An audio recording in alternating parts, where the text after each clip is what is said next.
Hello everyone. आज का हमारा टॉपिक है क्वाड्रेटिक इक्वेशन। लास्ट वीडियोस में मैंने आपको बताया था कि क्वाड्रेटिक इक्वेशन में जो method of completing the square होता है उसमें उसको कैसे कंप्लीट करते हैं। उसमें एक्चुअली दो वेज होते हैं। एक तो मैंने आपको मल्टीप्लिकेशन वाला तरीका बताया था कि हम मल्टीप्लिकेशन करके परफेक्ट स्क्वायर बना के क्वेश्चंस को कैसे सॉल्व कर सकते हैं और रूट्स कैसे निकाल सकते हैं क्वाड्रेटिक इक्वेशन के। आज मैं method of completing the square he topic ले रही हूँ, लेकिन इसको एक दूसरे तरीके से भी हम कर सकते हैं जिसे हम डिवाइड मेथड बोलते हैं। डिवाइड कर सकते हैं, डिवाइड करके भी हम उसका परफेक्ट स्क्वायर निकाल सकते हैं।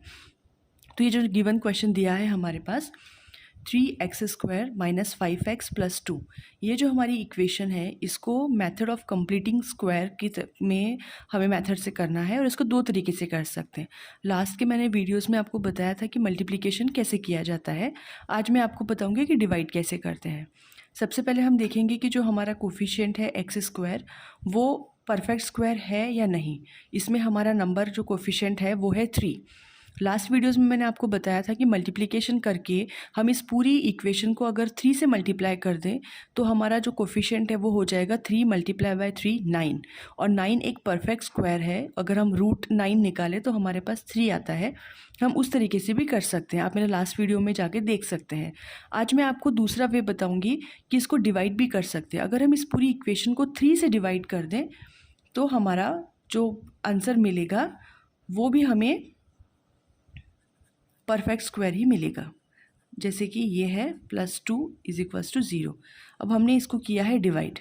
अगर हम 3 से डिवाइड करेंगे तो 3 से 3 कैंसिल हो जाएगा and we will gate x² - 5/3x + 2/3 = 0।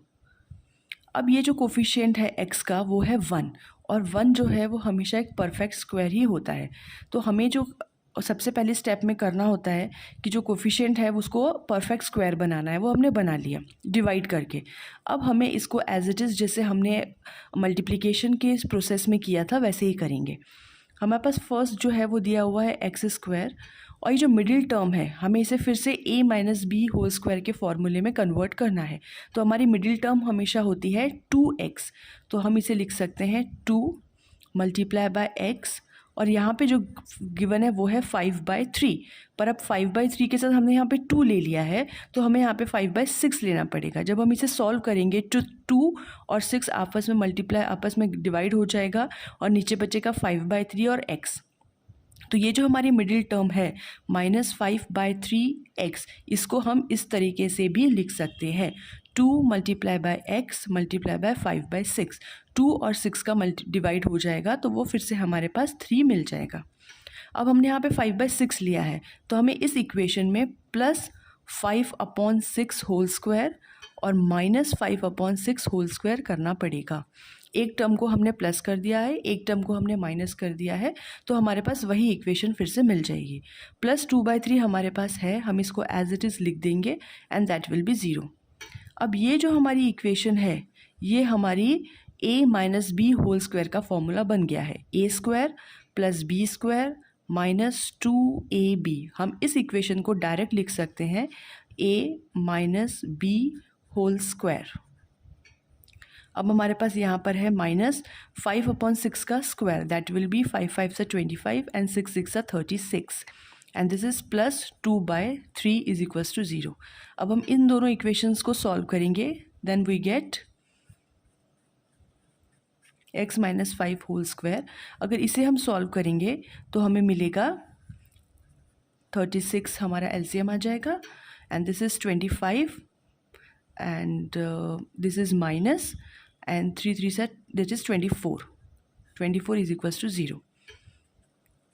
x - 5/6/2, जब हम इसको सॉल्व करेंगे तो वी विल गेट 1/36। अब हम इसको इक्वल्स टू के उधर ले जा सकते हैं, तो हमारे पास आ जाएगा x - 5/6² = 1/36। अभी जो स्क्वायर है ये हमारे पास 36 का रूट में कन्वर्ट हो जाएगा, तो that will be x - 5/6² and √1/36। And under root हमेशा प्लस और माइनस में डिफाइंड होता है।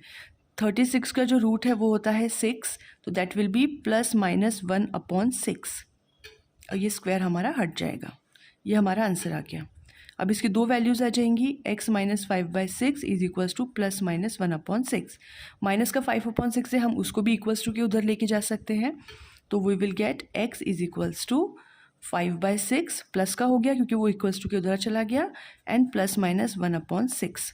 तो इसकी हमें दो वैल्यूज़ मिलेंगी, x is equals to 5/6 plus 1/6 and 5/6 minus 1/6।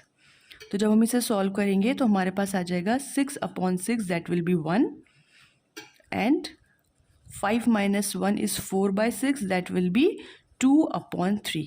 तो हमारे पास दो रूट्स आ गए, एक तो है x की वैल्यू 1 एंड सेकेंड इज 2/3। ये है हमारा सेकेंड वे इस मेथड को करने का। इसलिए सेम क्वेश्चन को हम मल्टीप्लाई करके या फिर डिवाइड करके भी कंप्लीट कर सकते हैं। हमारा आंसर दोनों ही मेथड्स में, दोनों ही वे में बिल्कुल सेम आता है। अगर इसमें कोई भी प्रॉब्लम हो इस क्वेश्चन में तो प्लीज़ कमेंट मी, और अगर कोई दूसरा क्वेश्चन हो जो आपको नहीं समझ में आ रहा है तो आप मुझे कमेंट सेक्शन में लिख सकते हैं, मैं उस पर भी वीडियो बनाकर आपको उसका सॉल्यूशन दे सकती हूँ। Okay, thank you.